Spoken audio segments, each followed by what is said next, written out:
By the summer of 2015, many considered Cain Velasquez unbeatable. The Californian's mix of striking, wrestling, and never-ending cardio saw him become the UFC's most feared heavyweight, with some believing he'd surpass Fedor as the division's greatest fighter. The toughest opponent, however, was himself, as injuries and outside demons saw Velasquez fail to live up to his potential. Today, we look at how Cardio Cain ran out of gas. Welcome to the INC, and today we ask, what happened to Cain Velasquez? It was clear early on that Cain Velasquez was destined for greatness. The son of a Mexican fighter and American mother, Velasquez split his time between wrestling and football before committing his future to the mats, going on to become an All-American with the University of Arizona, where he'd rank among the top 5 heavyweights in the country. Following his graduation, Velasquez was snapped up by the American Kickboxing Academy, a gym renowned for its ability to round out the skill set of wrestling heavy fighters. After just a few months of training, Velasquez made his pro debut against Jesse Fujarczyk for the upstart promotion Strikeforce, where commentator Frank Shamrock did little to hide his fears for Cain's opponent. The wrestler and the Ronin, I'd see this going to the ground, big ground and pound, and I hate to say it, but I think the Ronin's about to get mashed. Velasquez claimed a second win over Jeremiah Constant for Bodog Fighting Championships, and 2 first-round wins were enough to earn a contract with the UFC. Velasquez showed little sign of being overwhelmed by the bright lights, making comfortable work of his early opponents thanks to his wrestling and fast improved striking, all backed up by a never-ending gas tank which allowed him to maintain pressure into a fight's later stages. A decision win over Czech Congo was followed by a one-sided destruction of IFL king Ben Rothwell, and soon people were talking about the quiet Californian as a potential threat to the belt. Velasquez got his first taste of the division elites in 2010 when he took on Pride legend Minotauro Nogueira in the main event of UFC 110. While Velasquez had looked dominant in his early run, many wondered whether he had the striking power to crack the legendary chin of the Brazilian. Velasquez answered those critics in brutal fashion. Oh, look at that combo! Nogueira's down! Velasquez looking to finish! It is all over! Velasquez became only the second man to finish Nogueira in his legendary career, and the public were unanimous in the fighter getting the next shot at the heavyweight title. Just 6 months after Cain's win, Brock Lesnar retained his belt in a dramatic comeback win over Shane Carwin, setting the stage for a long-awaited super fight between the former wrestling standouts. Lesnar vs. Velasquez took place in the main event of UFC 121, with just over 1 million buys, making it one of the most watched cards of all time. Lesnar started the fight strongly with an early takedown, but appeared seemingly out of ideas once Cain returned to his feet. It led to a foregone conclusion, as Velasquez dropped Lesnar with a flurry of strikes before finishing the pro wrestler with ground and pound, Cain becoming the first unbeaten heavyweight champion since 2003.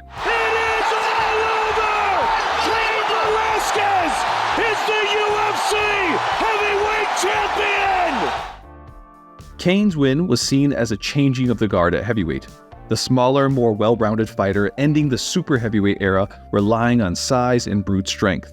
While nowhere near as big a star as Lesnar, the UFC saw value in Cain from a marketing front, being used heavily in promotional material to attract the company's burgeoning Mexican fanbase.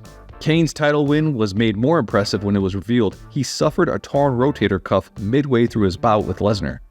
It would unfortunately be the first of several injuries to plague the fighter in the second half of his career. After undergoing surgery to repair his shoulder, Velasquez was linked to a match with #1 contender Junior Dos Santos. Initially planned for UFC 139, the event was moved forward a week to serve as the main event for the UFC's first show on Fox. The Fox deal was seen as a breakout moment for the UFC, the once blacklisted promotion making its network TV debut with the largest ever audience for an MMA event. Several fans, many watching their first ever card, looked forward to a 5-round war between the 2 best heavyweights on the planet. Those fans, however, would be left unsatisfied. Big shot! He's big right hand by Junior Dos Santos! Dos Santos would finish Velasquez just 64 seconds into the fight, making the Californian's in-ring title reign one of the shortest in UFC history. While Velasquez made no excuses for the loss, it soon became clear how compromised the fighter was entering the bout, with a video released months later appearing to show Velasquez injuring his ACL during a pre-fight training session, as well as rumors suggesting he had re-injured his rotator cuff. Velasquez was set to return against former champion Frank Mir, but a last-minute card shuffle caused by Alistair Overeem's failed drug test saw him paired against UFC newcomer Bigfoot Silva. Velasquez dominated Bigfoot from the start, landing several minutes of ground and pound that left the Strikeforce champion looking like he was auditioning for a remake of Carrie.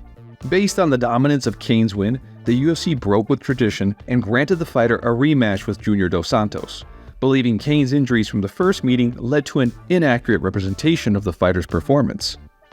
Velasquez got a second crack at JDS in the main event of UFC 155 and made up for lost time with one of the most one-sided performances in UFC history, becoming the first man to land triple-digit strikes and double-digit takedowns in the same match. While Velasquez couldn't finish his Brazilian opponent, there were no questions over the fight's result.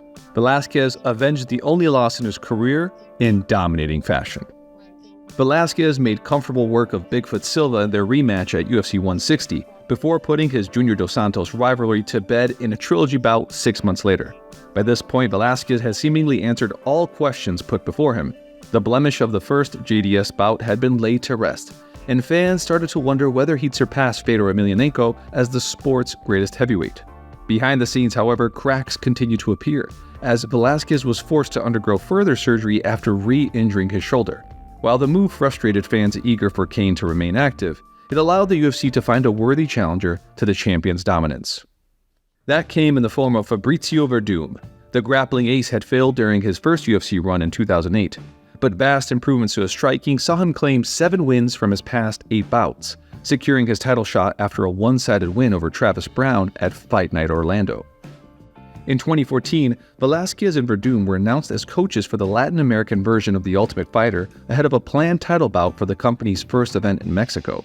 3 weeks before the fight, however, Velasquez was forced to withdraw after suffering a torn meniscus in his knee during training.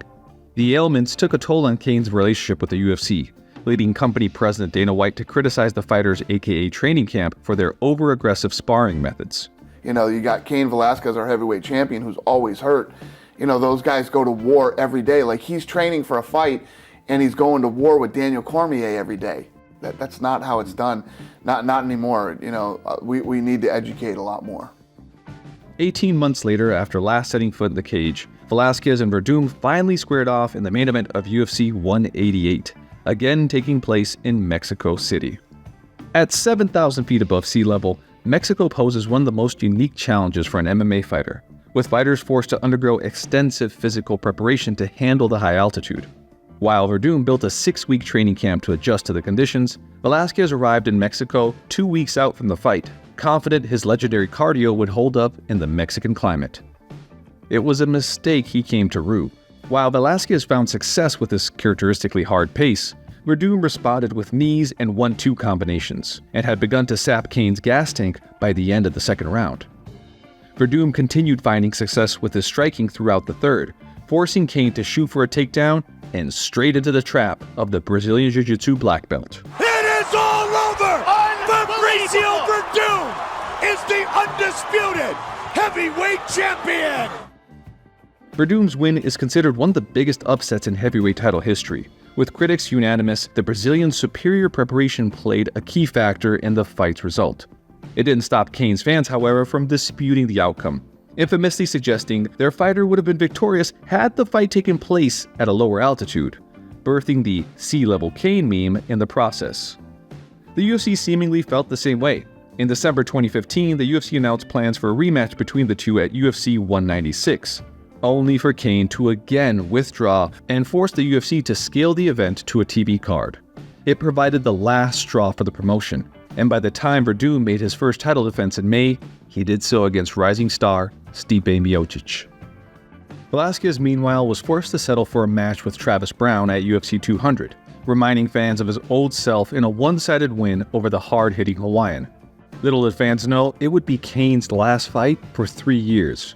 A final attempt to book a rematch with Werdum at UFC 207 was thwarted when the Nevada State Athletic Commission failed to approve Velasquez to fight due to bone spurs in his back. Cain went largely radio silent in the years after, undergoing further surgery on his knees and back while committing to his role as a stay-at-home dad for his son Cain Jr. In March 2018, Velasquez was formally removed from the UFC rankings for inactivity, and most fans had written off the Californian as effectively retired. It therefore came as a shock when Velasquez announced he'd signed a new 4-fight contract with the UFC, the first of which was coming against Francis Ngannou at Fight Night Phoenix. The bout raised immediate warning signs for fans. Ngannou had been an all-action juggernaut steamrolling his opponents with one-shot power, and many spelled disaster for the notoriously brittle Velasquez, especially when Cain appeared to re-injure his knee during a pre-fight sparring session. Ironically, that fight served as the first main event on ESPN after taking over the UFC's TV deal from Fox, and would end in similarly premature fashion. Oh, he got Velasquez's hurt. Ngannou closes the show. Oh my goodness gracious! Velasquez was finished just 26 seconds into the fight, a combination of a sharp Ngannou uppercut and his troublesome knee again giving out on him. What many fans speculated became reality that October, when Velasquez announced his retirement from the sport with a 14-3 record, having fought just 8 times in the years since his UFC title win. Following his retirement, Velasquez turned his attention to his childhood love of pro wrestling, where a successful run with the Mexican promotion AAA led to a WWE contract and a rematch with Brock Lesnar in Saudi Arabia. Cain's run, however, proved premature, suffering a further injury shortly after and being released due to budget cuts during the COVID-19 pandemic, the bout with Lesnar marking his only match in the Federation. It would, however, pale in comparison to what happened next. In February 2022, Velasquez was arrested after a vigilante shooting spree against an alleged child predator who had been accused of abusing Velasquez's son at a daycare center. According to reports, Velasquez chased the man down in his car before attempting to shoot him, injuring a bystander in the process. Velasquez was charged with attempted first-degree murder, as well as several additional charges, including 1 count of shooting at a motor vehicle. Velasquez's hearing is set to take place in October this year, where the fighter faces decades behind bars if found guilty. Of all the fighters featured on this series, Cain Velasquez's fall may be the most frustrating.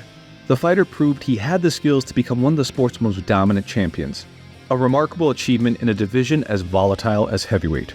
But it can be argued the work ethic that drove his rise to the top accelerated the issues that led to his reign ending so prematurely. The next few weeks will go a long way to deciding Cain's long-term legacy. But if the worst does happen come October, at least there will be a place in the wet bandits waiting for him. This is the INC. Please like, share, and subscribe. Post your feedback in the comments and donate to our Patreon page for exclusive content.